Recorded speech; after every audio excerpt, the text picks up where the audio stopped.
My comments briefly, and then a question. A lot of the questions that I had have already been asked by others.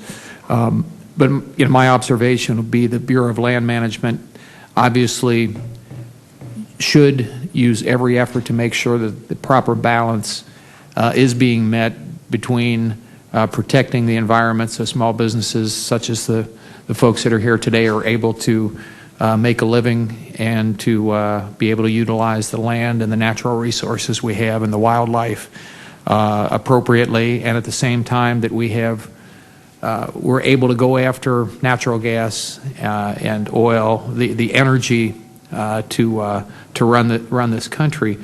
Now, the oil can be used to, and in general in this country, of course, it's used to run motor vehicles, which is the principal transportation that most people utilize in this country nowadays, at least under the current technology that we have.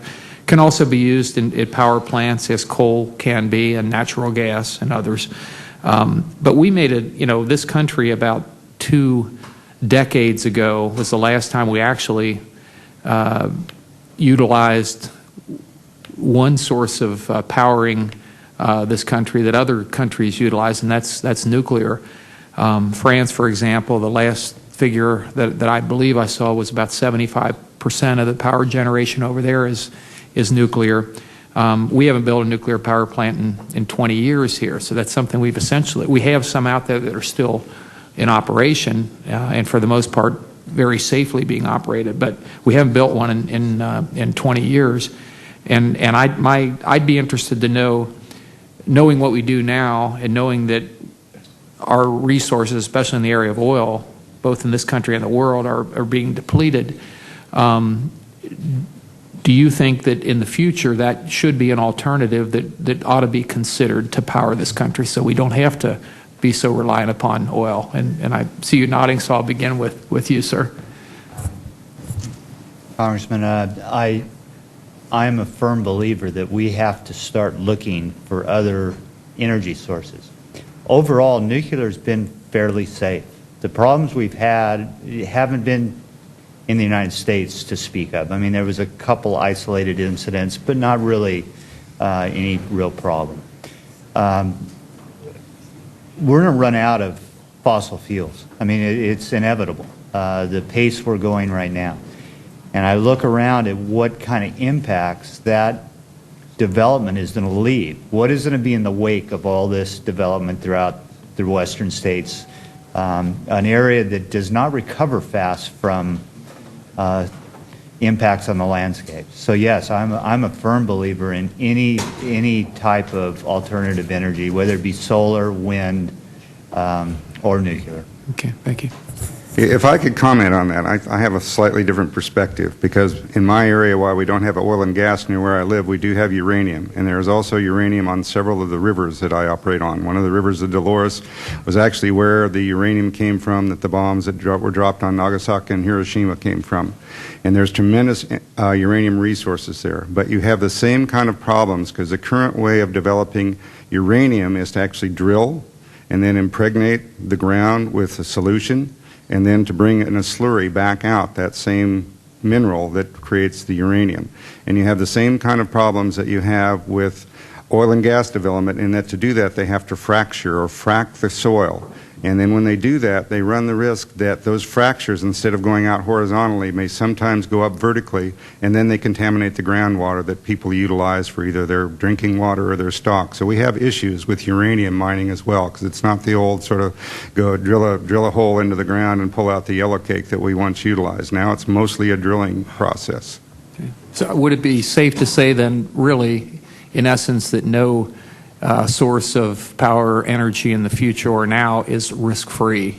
I would say that it's not risk-free. I'm just saying it's right. going to require the same balance. We need to do it in a responsible way and make sure that the resource is looked after.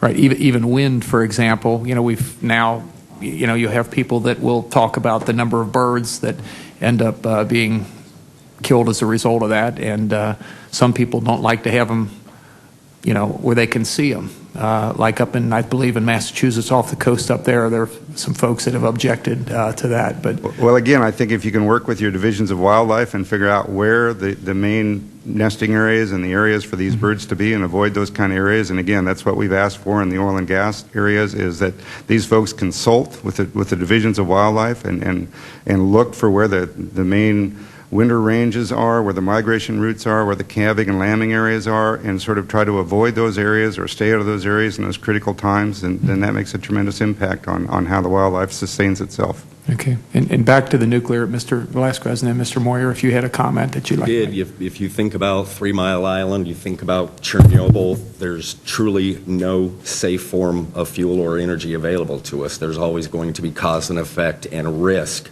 on anything that powers our cars or heats our homes. Chopping down trees for firewood, we're going to run out of our forests. Like you said, though, it's a point where we need to find the right balance with nature and man, and then go from there. Right. I haven't heard anybody mention hydrogen yet. That's where I'd like to see it go. Is Yeah, hydrogen. and then the president, in one of his State of the Union address, talked about the development of a hydrogen vehicle at some point too, which I think all of us would like to see. But at this point, there are a number of technological problems that still have to be dealt with. But Mr. Velasquez. On my part, we got a lot of sun and wind in New Mexico, so we could use a lot of that for alternative energy Right. on our part.